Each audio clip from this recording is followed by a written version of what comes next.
Alright, so a few days ago I uploaded a GD vid that was like, hey, I made a binary thing in GD, basically something that you put in a number and it converts it to binary, and then you can also hit a different button to convert that binary back to the original number. And I don't think I had any talking in that video. I don't think I spoke in that video. Maybe I did, maybe I didn't. Either way, I definitely didn't explain what it was for. So, quick explanation. Basically, I have this idea for a level that I kind of want to try and make. If not, if I like don't end up fully making it, I at least want to like make the logistics for it, just because I love working with technical side of triggers in GD because I think it's awesome. But basically, my grand idea is to build some form of not necessarily open world, but open world-ish adventure level where you have like an open hub and can go to different levels as you choose, kind of like Spyro or like other games like that where there's a hub and you can sort of just pick whatever level you want to go to next. Um, and my idea for that would be in each level there'd be three collectibles that you could get. So if we imagine these as different levels that have three collectibles, you could get three collectibles in each level. But I also wanted to add a save and load system so that players didn't have to play their whole campaign in one sitting, and then when they're done, have all their progress wiped. And so I needed to think of a way to be able to store the information of which of these had been collected. Because, you could have any combination of things collected. It could look like this, it could look like this, it could look like anything. But I was looking at this sort of diagram and I realized that every combination of collectibles that you have collected can basically just be stored as binary because it's all ones and zeros, right? One is collected, zero is not.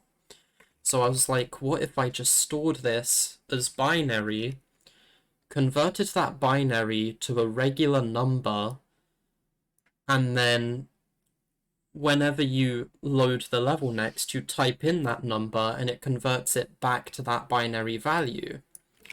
If this is all too confusing, let me give an example.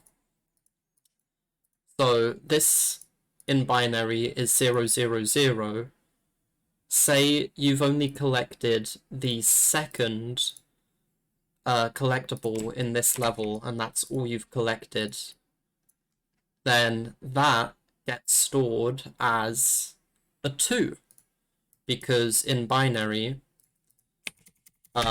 this is 1, and then this is 2, and then this is 3, right? So, yeah, this would be a 2. So say this is all you've collected. You would then go to the level's save and load system, hit save, and the level would tell you, okay, next time you load the level, put the number 2 into the system to load your save file. And the next time you load the level, you type in the letter 2 and hit the load button or whatever, and that then tells all of the other stuff in the level, hey, this is the settings we need to set to because that's the stored data. And so I threw together a small little beta test of what that would look like. And this is what I have. So it's kind of confusing right now, and I don't have any coins placed down right now to test it, which I will actually do really quickly, just for you. I'll place down some coins. So I'll do the second coin of level 1. That will be 2. Let's go for the third coin of level 2, which is 6. And the first coin of level 3, why not? Just for demonstration purposes.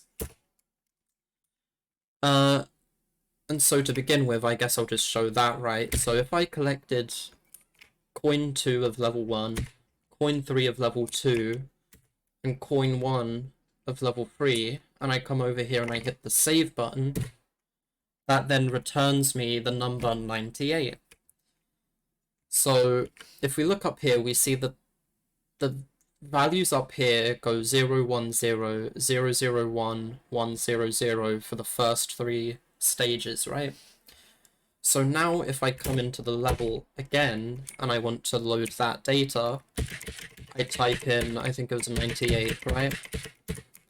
Come over here, hit load, wait for it to all load, and we see those values back at exactly the same as they were. Which I just think is pretty awesome. Now, obviously, I'd have to make some sort of system that tells the level to, if these values are already 1, not add to them anymore, because otherwise it will just shift those numbers over and we'll get all sorts of buggy stuff happening.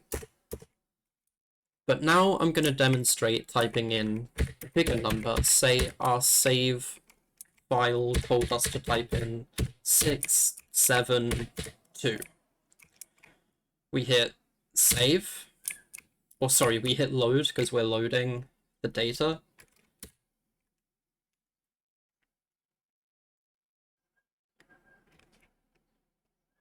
And bam, it loads all that data. Now we have 0, 0, 0, 0, 0, 1, 0, 1, 0, 1, 0, 0, etc. so on.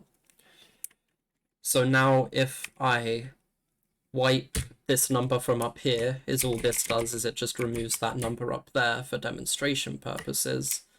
If I now hit save, we get that same number back, obviously, because it's the same number. Now, with this little sort of beta test that I made, it doesn't fully work because I have so many levels here that the number ends up getting so big that it doesn't fit into 3 digits. I sort of didn't think about that while I was making it, but obviously if I ever turn this into something bigger, then it would actually have a working system with enough numbers.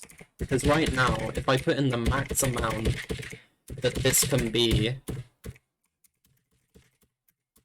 and load it, then after it takes all this time to load, yeah, unfortunately, the more stuff that's collected, and like the later in the game you are, it is going to take longer to load. But I think that's only fitting. But yeah, if we load the max number of 999, we see that it's not enough to fully store everything. We don't even have a single collectible in level 5. And that's because if I quickly untouch trigger these, you'll see that saving a full 100% save file, if you want to call it that, takes up 5 full digits. So obviously some kinks to work out, but nothing too crazy. In fact, it would be pretty easy to actually fix it. It's just adding the 2 other digits and then changing around some triggers. In fact, why don't I do that right now? Give me a sec. Alright, and we're done.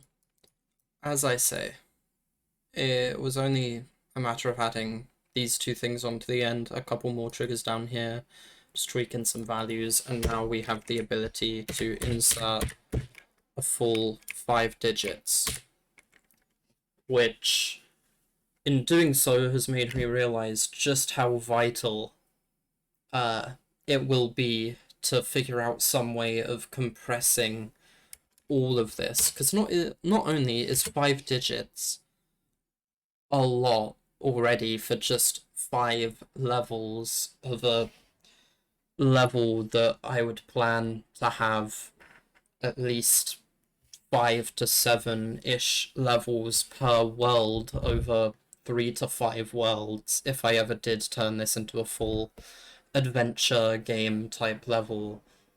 But just putting in the max amount of stuff you can have, like if you wanted to reload your 100% save file, typing in those numbers 32767 and then hitting load and waiting for all of this to go by, because it's 0.01 per number that goes by, right? 0.01 seconds, I mean, which if you just hop over to a calculator and calculate that, 32767 multiplied by, or the other way around, 0.01 multiplied by 32767 is 327.6 seconds, which if you divide that by 60 is 5.4 minutes. And nobody wants to wait that long for a save file in a GD level to load. So I need to figure out some way of making it load faster. But I mean, this is a pretty good base point to start working from, and I'm really happy with how simple it is to implement with the new triggers and stuff.